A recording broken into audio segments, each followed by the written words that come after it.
How's it going, everybody? Paul Laski, aka DJ p-lask here, DJ, producer, and Ableton Live trainer. And I want to give you guys a quick little tutorial video on how to do a technique that's commonly referred to as microsampling. And what this involves is basically taking a piece of audio, usually a vocal, or you could, if you want to, take a fully mixed down track or full song and apply this technique. And what you're basically doing is copying the sample several times and creating different start points and basically turning it into a playable instrument. I actually used this technique on a recent remix that I finished up a couple of months ago. I'm going to play you guys the intro here, and what I want you to pay attention to is you'll hear the drums playing, but pay attention to some of these little vocal samples that I've used and I've kind of interspersed throughout the drum beat to kind of give it a little bit more of a groove. Let me play this back for you.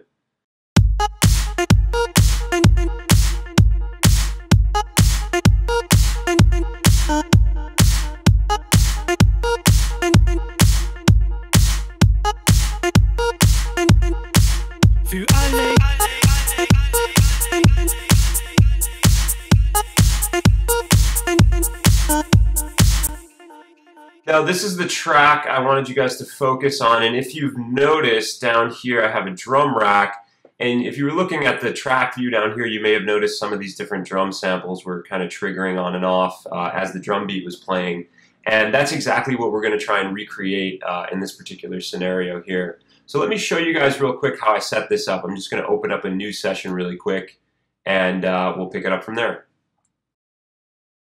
Okay, so I just opened up a new session here. I've just programmed in a few really simple drum beats to kind of groove along with our new micro samples that we're going to create. And I want to show you guys how you can go ahead and set this up. The first thing you're going to do is create a new MIDI track. So I'm going to hit Shift-Command-T to create my new MIDI track. Then I'm going to just grab the drum rack, just an empty one, and drag it right onto the MIDI track. And now we have 128 empty drum cells to work with. And what I want to do next is just find the audio file I want to work with on my computer. Because it's the vocals from this remix that I was working on, I'm going to grab this vocal audio right here and just drag it directly onto one of those drum cells.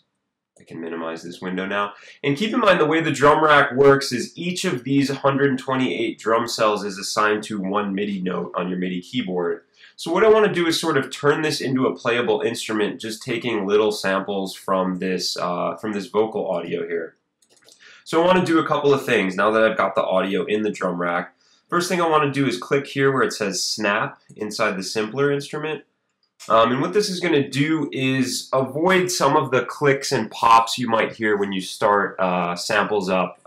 If you don't start them on what's called the zero crossing, you're going to hear a little bit of a pop or a click or a snap that'll occur when the sample starts. If you turn this snap button on, if you move the start marker here, which is primarily what we're going to be doing, it'll snap it to a zero crossing in the waveform. So it'll avoid some of the clicking and popping and snapping that you might hear when you're triggering samples.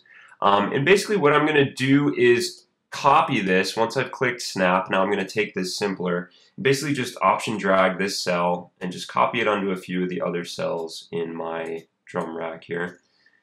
What I'm doing, I'm just going to use all the white keys. Whoops, let me go back to my correct octave range here. I'm going to use all the white keys from C1 up to C2, and basically all I'm going to do now is each of these drum cells, I'm going to click on it and I'm going to create a different start point.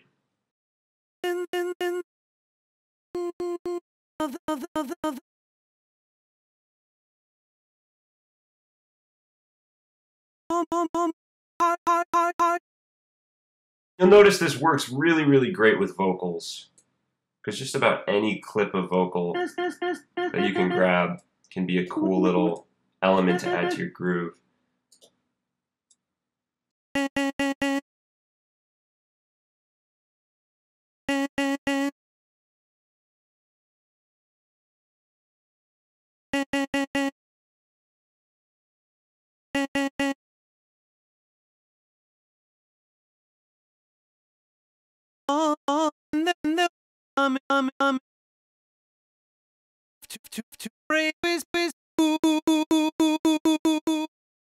Okay, so now that we've gone through and set up our drum rack with a few different individual drum cells here, and keep in mind, another thing I want to point out is you can rename all of these drum cells. So let's just rename a couple of these guys. I'll name this one Oof, just because that's sort of the sound he's making there. This one is I won't rename all of them right now, but you guys kind of get the idea. This one will be Ez. So I'm just renaming them just so I remember when I hit which key, what sound I'm going to be getting out of it. But what I want to do now is just create sort of a MIDI clip playing back these different vocal samples and see if I can get one that'll blend into my groove nicely. So let's record a new MIDI clip here. I'll have my drums playing along as well.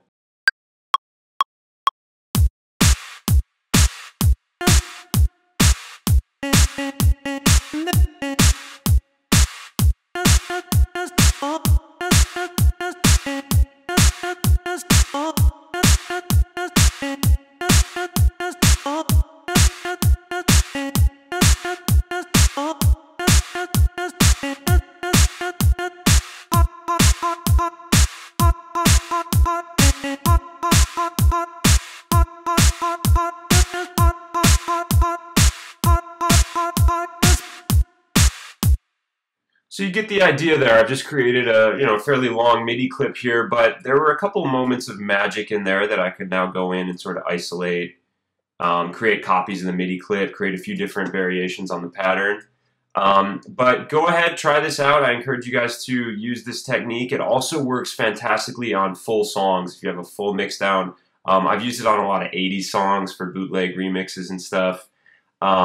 It works awesome on full songs, so try that out as well. So have fun with this. Happy producing. If you guys want more tips, tutorials, tricks, things like this, and also music, you can check out my YouTube page. It's youtube.com/p-lask music. That's P-L-A-S-K music, all one word there. Also check out my SoundCloud page if you want to hear the full remix from that little sample I played you guys at the beginning of the video. The SoundCloud page is just soundcloud.com/p-lask. That's soundcloud.com/p-lask. And finally, for even more info, you can go ahead and check out my website. That's www.p-lask.com. The link should pop up on the page there. And I hope you guys have fun with this. Enjoy it. Use it. Happy producing. Bye-bye.